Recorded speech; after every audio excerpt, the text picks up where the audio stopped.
Une nouvelle page de l'histoire qui s'écrit dans la vie du professeur Dr Denis Mukwege, le prix Nobel de la paix, autrement dit les réparateurs des femmes, a tenu un point de presse annonçant sa candidature aux élections présidentielles prochaines du 20 décembre 2023.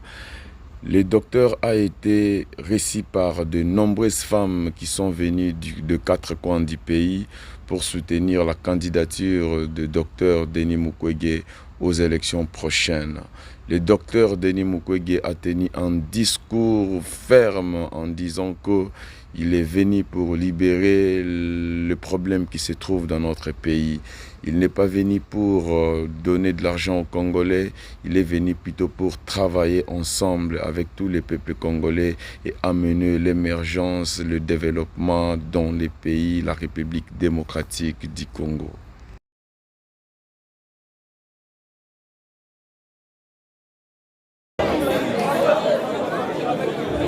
Batata, Ilenge à Congo, Bote la Bino Banso, Bote Lisusu,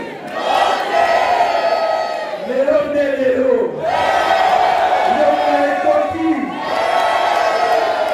Suka na Suka Lelo Kutani, Suka na Suka Lelo Molani,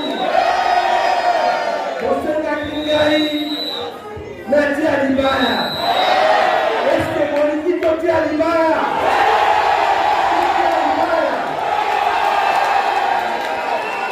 Nadia fait Kabilo Nenge Obandiwana.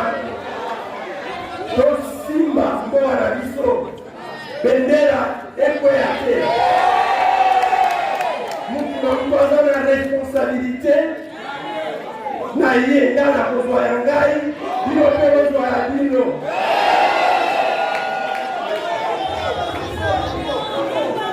Nandenge Kozana Bapaya.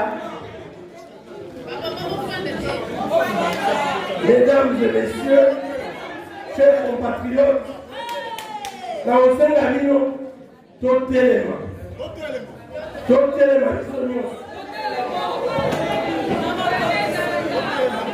Mesdames et messieurs, avant toute chose,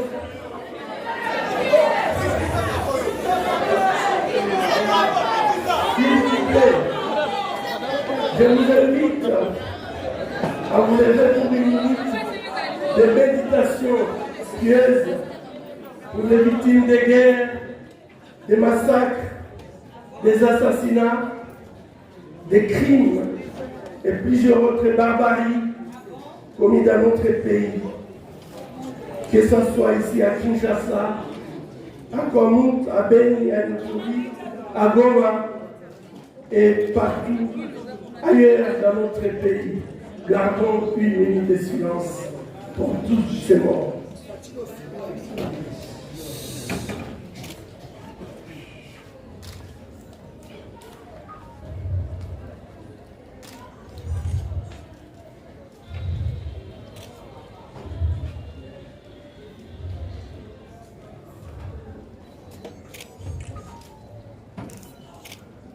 Mesdames et messieurs, chers compatriotes, merci d'être venus nombreux. Faites-vous s'il vous plaît. M'accueillir ici à Kinshasa. Vous êtes des milliers, ici des 24 communes de notre capitale et des 26 provinces de notre grand et beau pays. Merci d'avoir bravé l'ardeur du soleil, la distance et les péripéties très contraignantes de nos routes. Mes chers frères, chères sœurs, chers amis, merci pour la chaleur de vos cœurs et pour votre confiance en la personne de votre serviteur qui se tient devant vous aujourd'hui. Mesdames et messieurs, c'est depuis une dizaine d'années qu'au travers de nombreuses associations et personnalités représentatives de notre très riche diversité, les Congolaises et les Congolais m'exhortent à m'engager davantage à leur côté en me présentant comme candidat à la présidence de la République. C'est ainsi qu'en dépit de leurs ressources très limitées, comme l'a très bien signifié Maman la vice-présidente, nos vaillantes femmes du Congo sont allées jusqu'à se cotiser et me remettre la semaine dernière un montant de 160 millions de francs congolais pour payer la caution de ma candidature telle qu'exigée par la loi.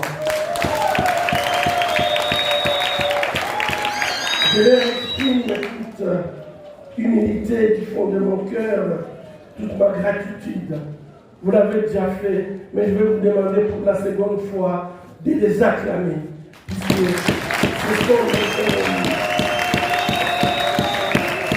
Mesdames et messieurs, je me suis longtemps retenu de répondre à ces appels car, bien qu'on fait de très dures réalités qu'endure notre peuple, il n'est pas dans mon caractère de m'engager dans une responsabilité aussi grave et noble de manière hasardeuse.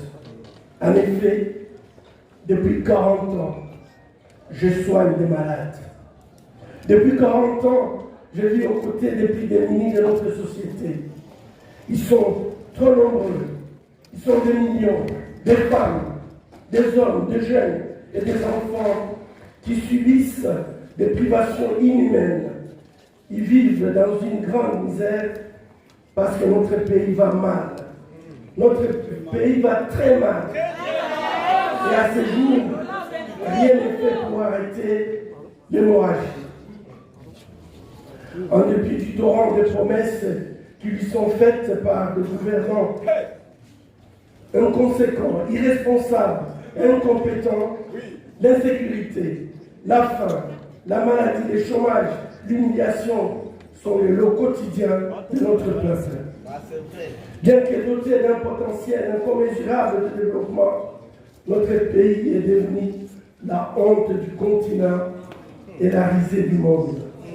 Terrassé de l'intérieur par la mauvaise gouvernance et de l'extérieur par des rapaces qui depuis trop longtemps font les basses sur ses richesses, il est plus que jamais menacé d'implosion et de la balkanisation. Oui, notre pays est menacé dans son unité, menacé dans son intégrité, menacé dans ses fondations mêmes. Nous sommes devant une crise existentielle sans précédent, caractérisée par des violations répétées des textes réglementaires, y compris la loi fondamentale, menaçant même de vivre ensemble. Les débauchages des parlementaires en cours de mandat, des interventions des forces étrangères sur le territoire national sans débat ni autorisation du Parlement, la désignation par défi des magistrats de la Cour constitutionnelle. Cette crise existentielle concerne également la prédation de ressources nationales. À titre d'exemple, les accords réunionnais ont permis de brader presque 75% des minéraux du Katanga à certaines entreprises étrangères dont l'impact sur le développement de notre pays est hypothétique. Nous voyons débarquer des gens venant de très loin et qui viennent dans nos villages exploiter notre terre sans autorisation, vendre nos minéraux sur le marché noir et apporter des milliers de dollars. Ce bradage s'est fait au moment où notre peuple manque de tout. Il manque des infrastructures, il n'y a pas de routes, des aéroports en mauvais état, les voies ferrées ne fonctionnent plus, les voies aériennes, nous ne savons plus voyager en passant par l'étranger. Il manque d'énergie, il manque de l'eau potable alors que nous avons l'une des plus grandes réserves d'eau douce au monde. Il meurt de faim en dépit du potentiel agricole exceptionnel de notre pays, condamné honteusement à importer la nourriture faute de la production locale. Cette crise est aussi sécuritaire. La balkanisation de notre pays n'est plus une vue tout simplement d'esprit. Elle est une réalité dangereuse avec des désastres causés par la présence de certains de groupes armés locaux et étrangers dans notre pays.